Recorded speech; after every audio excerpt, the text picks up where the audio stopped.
A face oculta da guerrilha brasileira. Acusados de traição, militantes políticos acabavam assassinados pelos próprios companheiros de partido. Eram os chamados justiçamentos, execuções determinadas em julgamentos sumários sem direito à defesa. Um homem que participava desses tribunais resolve contar suas histórias. Casos de um passado doloroso que só agora vem à tona. Você mata o seu amigo, você entrega seu pai, sua mãe. Foi isso que faz a guerra. Já utilizados em outros momentos da história brasileira, os chamados justiçamentos de militantes são retomados no início dos anos 70. É quando entra em declínio a guerrilha urbana contra o governo militar, implantado em 64.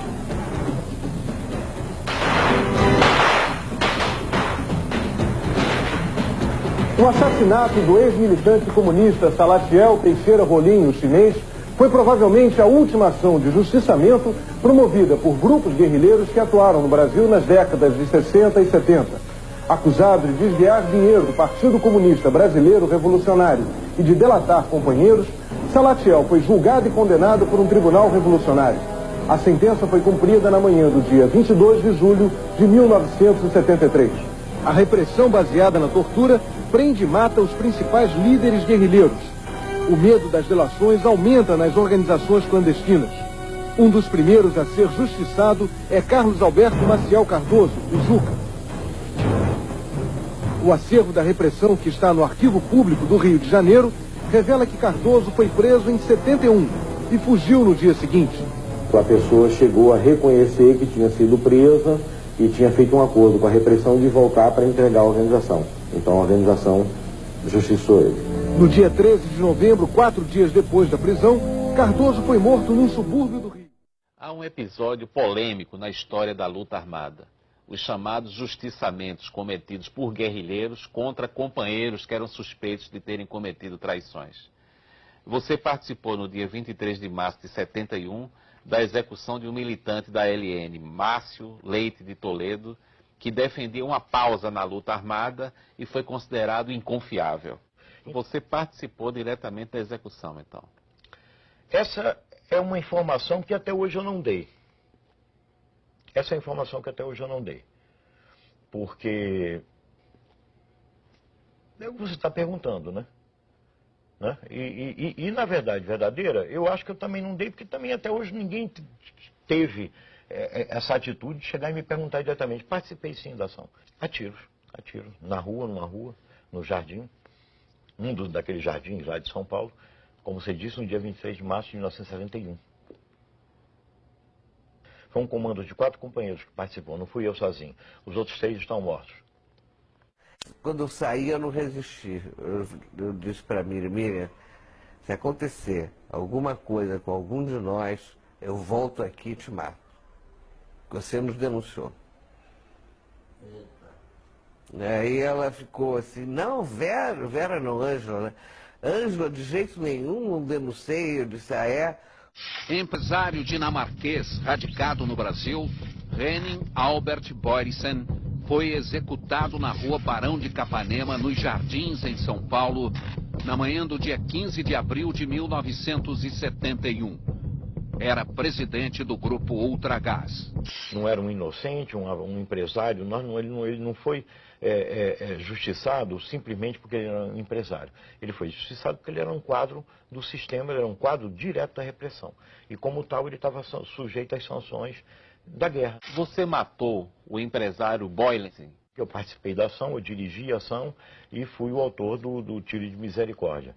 E pegou o dinheiro todo, o cara morava na Nacional Copacabana, a gente pegou dólar, ele tinha dólar que não era normal, escondido, joias e quadros, peças de arte, quadros de arte, a gente levou tudo. Em 69, antes do sequestro do embaixador americano, a gente muda a linha. E quem escreve essa linha sou eu e o Franklin Martins.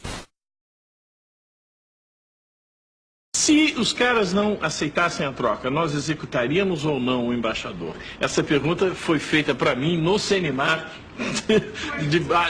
no intervalo de duas sessões de porrada. Famosa pergunta babaca. Eu não tenho dúvida nenhuma. A decisão era de executar. Você pode chegar e dizer, podia na hora o cara tremer, bom, mas a decisão era de executar. Isso eu não tenho nenhuma dúvida. Quem vai financiar a nossa atuação é o capital financeiro. Nós vamos ao banco e não tiramos o dinheiro do correntista, estamos tirando o dinheiro do banco, do dono do banco, né? Ou seja, do capital financeiro. E sempre foi assim. Nós assaltávamos bancos, expropriávamos o dinheiro dos bancos, expropriávamos o dinheiro dos carros pagadores. Além de ser companheiro da Dilma por esse tempo todo, nós identificávamos muito sempre, importante, gratificante, nós temos vivido muitos anos juntos, para praticarmos ações de expropriação, que nós chamávamos dos bancos. Nós íamos buscar dinheiro nos bancos, nós queríamos ter dinheiro para comprar armas. Fizemos ações em quartéis também, alguns quartéis, para pegar armas. Fazíamos ações também de caráter, vamos dizer assim, mais social. Como pegava um caminhão de carne, por exemplo, lá na Baixada Fluminense, e distribuímos aquela carne em favelas, uma coisa meio romântica. A gente fazia bastante essas ações, né? Mas era uma coisa assim meio idealista, mas fazia.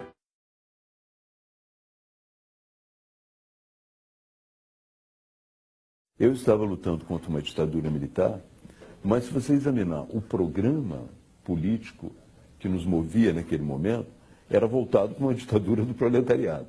Então você não pode voltar atrás, corrigir o seu passado e dizer, olha, naquele momento eu estava lutando pela democracia.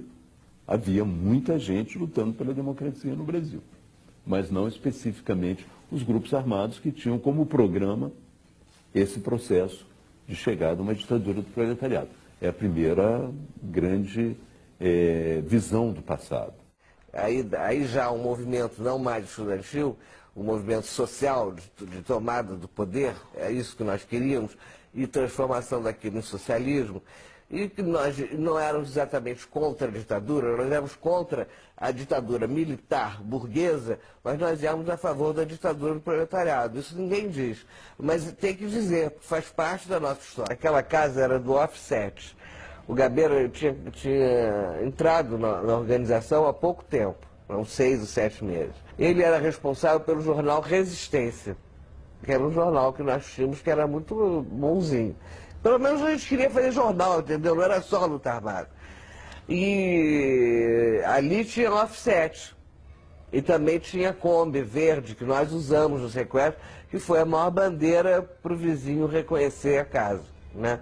Foi a Kombi verde de um outro jornalista. Era o seguinte, nós temos que fazer uma ação que rompa a censura da imprensa. Uma ação de propaganda armada que mobilize o povo, mostrar que é viável tomar em armas, desmoralizar um governo, era o triunvirato.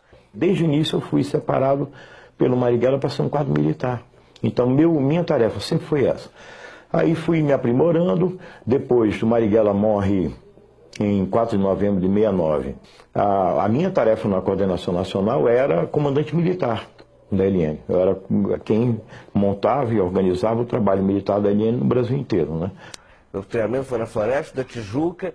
O João Lopes Salgado, que é ex-militar, treinou todo mundo. Pegou umas balas de INA, era a metralhadora que a gente usava, do Exército. A gente roubava nas guaritas, aqui no Leblon, entendeu? Era assim. Um tribunal revolucionário da Ação Libertadora Nacional, do qual eu fiz parte, né? Eu fiz parte da 10 ou 12 pessoas que decidiram que não, essa pessoa faz parte da guerra, está no outro lado e ele merece ser executado. A gente já dentro dos carros, 2 carros, né, com 3 companheiros num carro, 3 companheiros no outro, eu estava no carro da ação, sentado no banco de trás, tinha um companheiro no volante, um outro com uma metralhadora sentado no banco da frente, eu atrás com um fuzil Mauser, que é um fuzil muito bom, 762, que é um fuzil muito bom para execução, muita precisão. E quando ele chega na esquina da rua da Alameda Casa Branca, ele tinha que parar porque tinha alguns carros na frente, tinha um pequeno engarrafamento tinha uns 2 carros parados, ele teve que parar. Quando ele parou, Eu estava no banco de trás do carro, falei, vou dar um tiro nele. Já peguei o fuzil, o companheiro que estava na frente no Fusca baixou a cabeça, eu já dei um primeiro tiro de fuzil. Não acertei de cheio, porque eu sou destro, eu atiro nessa posição. Como eu estava atrás no Fusca, eu tive que inverter, atirei assim. Então pegou de cabeça aqui no occipital dele, mas já começou a sangrar. Ele abre a porta do carro e sai do carro. Nós saímos, só o motorista que não sai, porque o motorista tem que ficar ali assegurando a fuga. Saímos eu e o outro companheiro, ele sai com a metralhadora, eu saio com o fuzil. Ele saiu correndo em direção à feira. E nós fomos, o companheiro metralhando ele, e eu acertando 1, 2, 3, 4, acertei 3 tiros nas costas dele, e o companheiro com a metralhadora acertou vários. Aí de repente ele caiu, e quando ele caiu eu me aproximei, e com a última bala a gente sempre dá o chamado tiro de misericórdia, que é para saber que a ação realmente foi cumprida até o fim.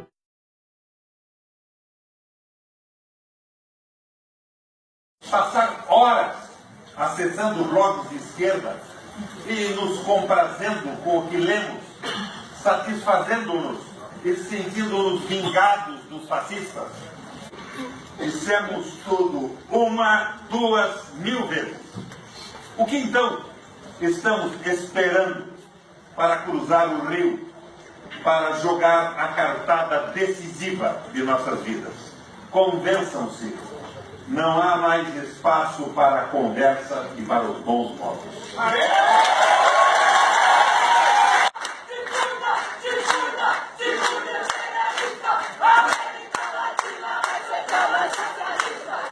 Pois é isso que está proposto nesse golpe.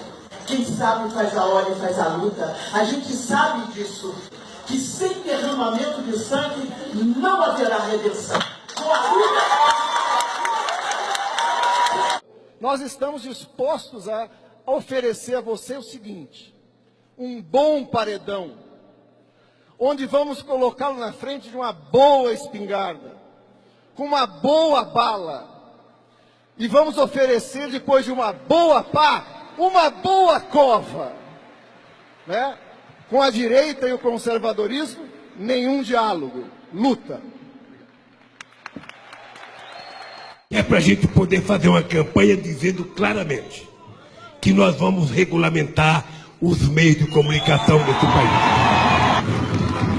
Portanto, gente, eu não fiquei mais radical, apenas fiquei mais maduro. Mais maduro.